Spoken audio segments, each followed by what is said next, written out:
শিউলি ফুল মা লক্ষ্মীর ভীষণ পছন্দের একটি ফুল, আর এই গোলাপি নয়নতারাও মায়ের ভীষণ পছন্দের একটি ফুল।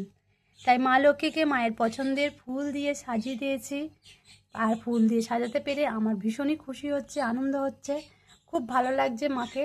আর এই জন্যই আমি তোমাদের সঙ্গে ভিডিওটা শেয়ার করলাম। তোমাদেরও যদি ভালো লাগে অবশ্যই একটা লাইক করো। মাকে কেমন লাগছে আমার মা লক্ষ্মীকে অবশ্যই জানিও। মাকে এই শিউলি ফুল দিয়ে পুরো ভরিয়ে দিয়েছি। মা দেখো কত সুন্দর মায়ের মুখটা।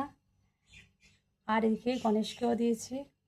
সমস্ত রকম এই জ্যৈষ্ঠ মাসের এই আষাঢ় মাস আসতে যাচ্ছে, বর্ষাকাল, সেই সময় আমার কাছে এখনও শিউলি ফুল আসছে। আর আমি সেই শিউলি ফুল কেন মা লক্ষ্মীকে দেবো না? কখনো হতে পারে? তো মা লক্ষ্মীকে আমি সাজিয়ে দিয়েছি। তোমাদের কেমন লেগেছে অবশ্যই জানিও। সমস্ত ঠাকুরকেই আমার গাছের সমস্ত ফুল দিয়ে সাজিয়ে দিয়েছি।